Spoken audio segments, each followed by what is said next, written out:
Parler d'argent, c'est tabou. À l'école, on n'en parle pas parce qu'on a peur de se faire voler de notre idée. Est-ce que tu as déjà eu cette peur? Moi, oui. Et en famille, on n'en parle pas non plus. On dit juste, on me rabâche, travaille dur à l'école.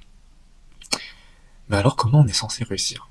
Comment on est censé savoir ce qui fonctionne ou pas? Alors que autour de toi, autour de moi, on n'en parle pas.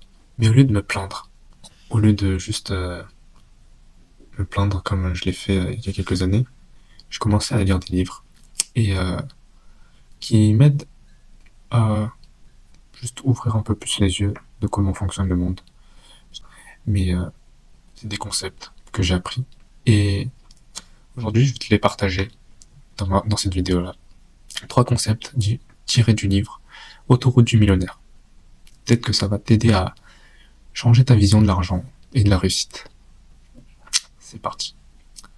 Premier concept, le mauvais usage de l'argent.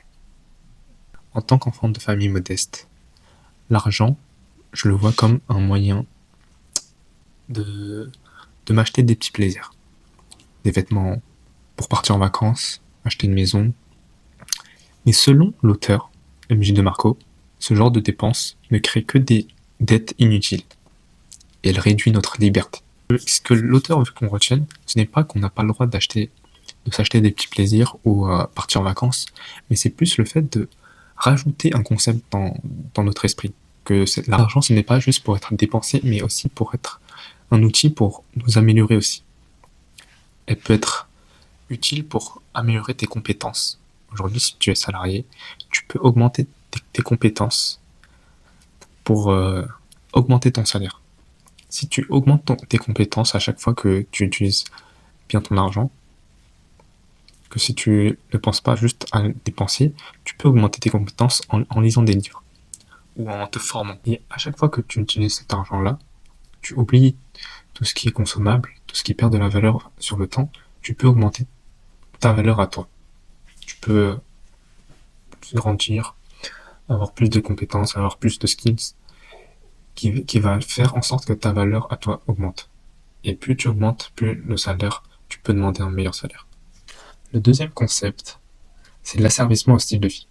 Ça veut dire qu'une personne, elle devient dépendante de son salaire pour maintenir un niveau de vie coûteux et pour montrer une image sociale. Même si elle n'a pas besoin de dépenser autant peut-être dans les voitures ou dans les maisons, elle va dépenser pour montrer aux autres, pour montrer qu'elle gagne bien sa vie. Alors que c'est peut-être pas nécessaire.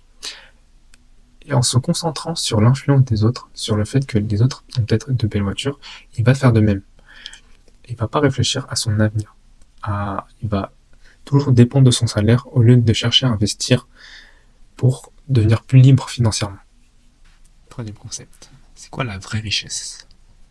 La richesse, ce n'est pas d'accumuler des millions, mais d'avoir le contrôle sur ton temps, le contrôle sur ton énergie.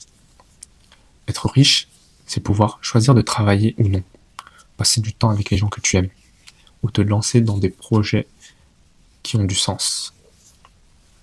Plutôt que viser un style de vie coûteux, vise des actifs, des choses qui te rapportent, qui peut couvrir tes besoins, en réduisant ta dépendance au travail.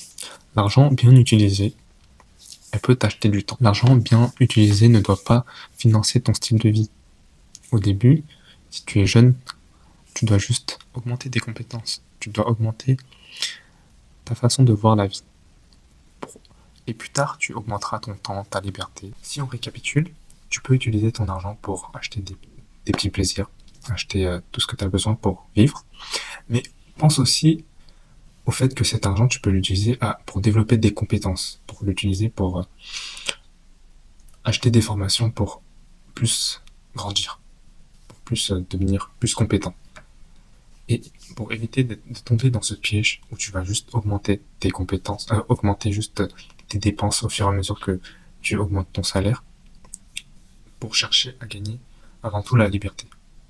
Où tes projets financent tes besoins vitaux, sans pour autant que tu dois augmenter ton travail pour subvenir à tes besoins. Si ce genre de concept te parle, je t'encourage à lire ce livre.